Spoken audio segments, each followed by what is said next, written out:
Welcome to the Military OneSource podcast. Military OneSource is an official program of the Defense Department with tools, information, and resources to help families navigate all aspects of military life.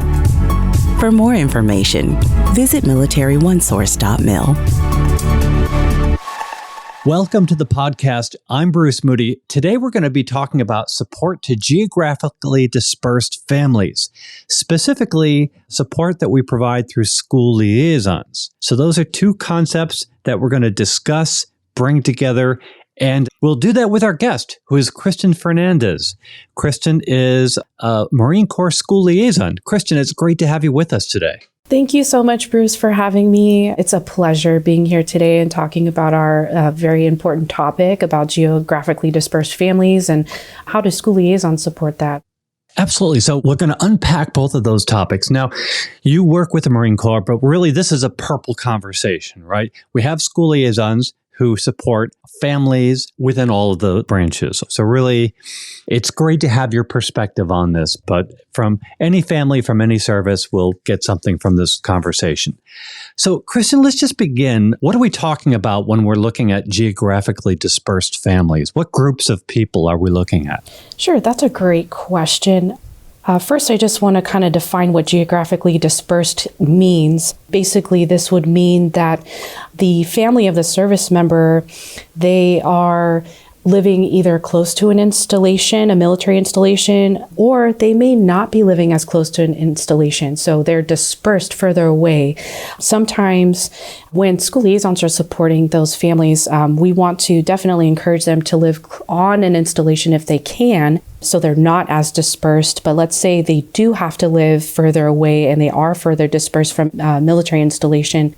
Sometimes it's not always a Marine Corps base. So when you spoke earlier about it being a purple conversation, if it's a Marine Corps family that's geographically dispersed, they may not be living near a Marine Corps installation or on a Marine Corps installation. It may be a naval base, an Army base, an Air Force base. So it is, when we talk about this, it is across the board. There could be different branches of service that are geographically dispersed, but the families that are dispersed, they are living either on a military installation or they're living close to the military installation, but they're still geographically dispersed from a lot of the programs and resources. And then we would also include recruiters in among the geographically dispersed?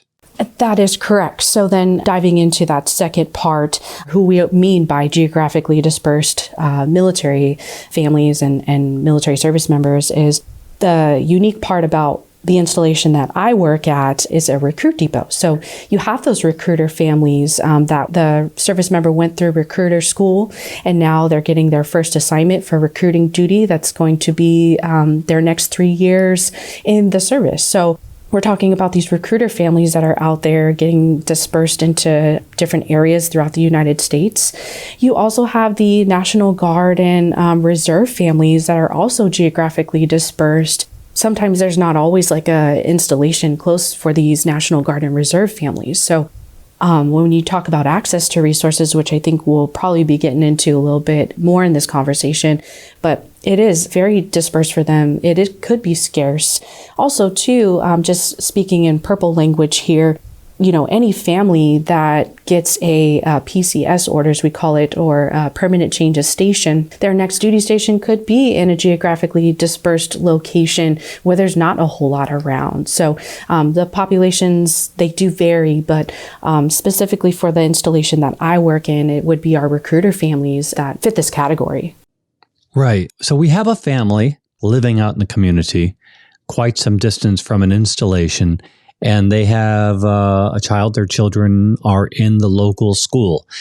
As a school liaison, what are the sort of challenges that you see that these military families are experiencing? That's a great question. So more often than not, sometimes those civilian schools or those public schools, they don't always understand that military lifestyle. They don't always understand the dynamic of a recruiter family. For example, our recruiters, they're working long hours. So we're talking 12 to 15 hour days. Sometimes They don't always make it home for dinner time. Sometimes they don't always make it home to tuck their kiddo into bed. So, it's hard for those schools that are not on an installation, that are out in the civilian community, to understand that whole dynamic. So when a student goes to enroll into that school, and let's say they are the only military student in that school, sometimes it's hard for those students to, one, make friends, two, transition in and kind of fit into that new school. Everything is so different. They're so used to the friends they had, the neighborhood they came from last, trying to connect with the teachers, but of course try to establish the voice for themselves of how unique they are and how special they are as a military connected student. So they are experiencing a lot of challenges when it comes to that transition from school to school. Sometimes it's specific things for recruiter families that they have a challenge with. Specifically speaking, let's say at their last location, they had a child that may have been attending a gifted and talented program at the school. Then they get their recruiting duty orders. The family follows the recruiter and they get to enroll into the new school. Sometimes the school doesn't offer those programs, so it's not always a consistent or continuum across the board with education.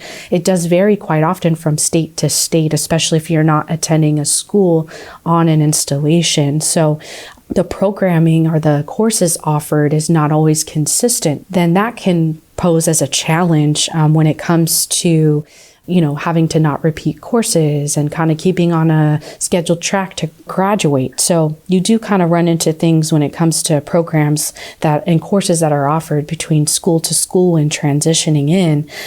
You also have that with particular sports as well. So we have quite a few families in the recruiter population that maybe their child was playing a particular sport or extracurricular, and it may not be offered at that new school. So then as a school liaison, it's real important for us to get to know these families and kind of know what their students are interested in, what they like, what they've taken as far as courses and things like that. So then if it's not offered at that school, what other types of resources and supports and programs are out there in the community that can help kind of fill that void if the school is not offering it? Okay, so let me get into some of the things that you talked about. For a family who is trying to track their child's education and they're seeing things that are not quite right, or maybe they have questions, what is the action that they take to bring in a military school liaison? Sure, yes. So when a family has a need or a concern and they reach out to a school liaison, whether it's myself or sister branches, the first thing we want to do is we want to listen carefully. So we're giving the family or the spouse or whoever's calling us, if it's a service member, we want to give them that opportunity to express everything that's been going on. We're listening carefully to those needs and those concerns. At the same time, we're taking important notes of things that we know we're going to want to provide some resources and tools for. So we want to know exactly how best to support them. So that's why we're taking some notes and we're active listening to everything that's been going on. Sometimes families that have those concerns, they may just need somebody to talk to. And a lot of times we just have families, yes, they do have some concerns and we're going to provide them some supports and resources. But a lot of times if they're the only military family, they're geographically dispersed, but let's say they do live in more of a civilian community and they're the only military family, they need someone to connect to, someone that's going to understand those unique needs and challenges that come with military lifestyle and that come with a military connected student. So it's a conversation. It's a genuine conversation that school liaisons are having with these families. And then once we know what the needs are and how to best support their needs based on what they've told us, we want to make sure that this feedback and these resources we're providing is responded to within a timely manner, because they live so far or they are geographically dispersed that the timing is definitely important when it comes to getting back to these families. So we want to respond back. Typically, that's within a 24 to 48 hour window of time. Now, I will say sometimes, depending on what the need is and the supports that we're providing, sometimes it takes a little bit longer because we may need to call the school of concern or the school that these things are happening at. And how can we educate some of these schools about, one, what the military lifestyle is? Some of them may not be familiar. And also, two, what are those unique needs of military connected students? Sometimes schools are not always aware of that, like we were talking about earlier. So, and if it's things that we're calling to find out and get a point of contact, sometimes we're not able to, if maybe it's a time difference as well, sometimes we're not able to respond within that 24 to 48 hours. It may be a little bit more complex of what we're providing, but we definitely touch base as a school liaison and say, hey, we need a little bit more time. The resources that we're providing, we need to make sure that we have that accurate amount of info so then we can provide that information. We also do want to collaborate with various agencies, and this is not limited to, but it does include Military OneSource, of course. Sometimes we're collaborating when providing resources for Military Child Education Coalition, Military Interstate Children's Compact Commission. So some of those agencies we may have to collaborate with, and it may be a little bit more time that we need to make sure whatever those issues or concerns are getting resolved. Because we don't live local, I do partner a lot with the sister school branch school liaisons. So Navy school liaisons, Army, Air Force, and Coast Guard. And I think collectively across the board, if you are a military school liaison or school liaison officer, you are collaborating and partnering with those other branches of service to make sure that, hey, is there something locally that you know about that I can provide to this family in regards to, let's say, some soccer teams or clubs that they can be a part of out in the community that may not be provided at the school, or maybe there are some tutoring resources out in town where this family lives that I can connect them with that school liaison at the local level may know about. Kristin, this is a really interesting conversation. There is a whole lot here. We could come back again and again because there's so many different areas. Because as you say, there are the individual challenges of ensuring that a teacher understands that the parent is a recruiter and is working crazy hours.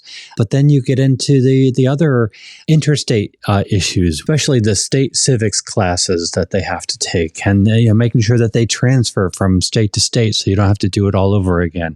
There's a lot to cover here. But Kristin, if you could give any sort of final thoughts with regard to a school liaison and what they can do for our military families.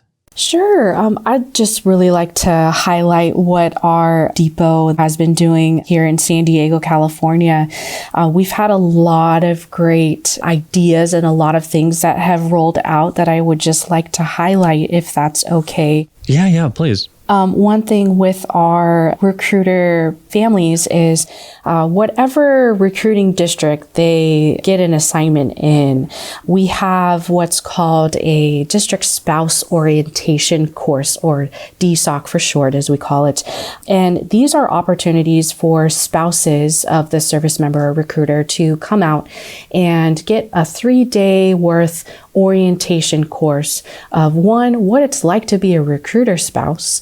What kind of dynamics and challenges are they going to face being a recruiter family? And all kind of different things and resources, guest speakers that come out to, relay what they can do to provide support while they're on recruiting duty. So these spouses get a really good opportunity to do that. And so as a school liaison here at MCRD San Diego, I'm able to get invited to some of these orientation courses to really talk to the spouses in person, and they get to put a face to the name, but they know that I am going to be their point of contact. And it's just been a great conversation, a great presentation that I'm able to provide either from a virtual level, of course, with COVID guidelines that we've had in the past, or in person. And so I would just encourage you out there, if you are part of the Marine Corps and you are a recruiter family, that if you haven't gone to one of those district spouse orientation courses, that I highly recommend it. And it's just great for